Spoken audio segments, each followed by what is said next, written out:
All of my happy customers. நேற்று ஒரு customer வந்து அவங்களோட அப்பாவோட ஆதார் கார்டையோ பேன் கார்டையோ லிங்க் பண்ணுறதுக்கு எடுத்துகிட்டு வந்திருந்தார். அவர் என்கிட்ட கேட்ட கேள்வி என்னென்னா, எவ்வளோ நாளாக ஆதார் கார்டையோ பேன் கார்டையோ லிங்க் பண்ண சொல்லியிருக்காங்க, எனக்கு தெரியாது.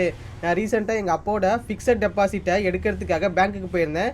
எனக்கு வந்து 15,000 டேக்ஸ் பிடிச்சிருக்காங்க. காரணம் கேட்டதுக்கு வந்து ஆதார் கார்டையோ பேன் கார்டையோ லிங்க் பண்ணலை, அதனால் பிடிச்சிருக்கோம் அப்படின்னு சொல்லியிருந்தாங்க. நான் கஸ்டமர்கிட்ட சொன்னது வந்து, ரொம்ப நாளைக்கு முன்னாடியிலேருந்தே ஆதார் கார்டையோ பேன் கார்டையோ லிங்க் பண்ண சொல்லியிருக்காங்க. ஃபஸ்ட்டு ஃப்ரீயாக பண்ண சொன்னாங்க, அப்புறம் 500 பெனால்ட்டி போட்டாங்க. இப்போ வந்து 1000 பெனால்ட்டி போட்டிருக்காங்க. நீங்கள் இப்போ லிங்க் பண்ணோன்னா 1000 பெனால்ட்டி கட்டி தான் ஆகணும்னு சொல்லியிருந்தேன். கஸ்டமர் கட்டிட்டாங்க. ஆதார் கார்டையோ பேன் கார்டையோ லிங்க் பண்ணியாச்சு.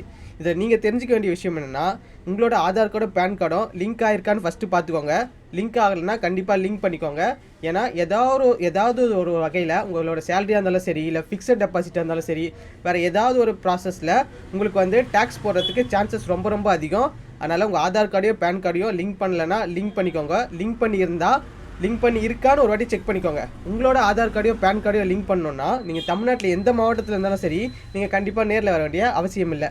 தேவையான டாக்குமெண்ட்டான Aadhaar card, PAN card, Aadhaar கார்டில் இருக்க மொபைல் நம்பர், இது எல்லாமே எனக்கு வாட்ஸ்அப் பண்ணிவிட்டு நீங்கள் இருந்த இடத்துலேருந்து உங்களோட ஆதார் கார்டையோ பேன் கார்டையோ பெனால்ட்டி கட்டி லிங்க் பண்ணிக்கலாம். உங்கள் தேவைக்கு டிஜிட்டல் சேவா. நன்றி.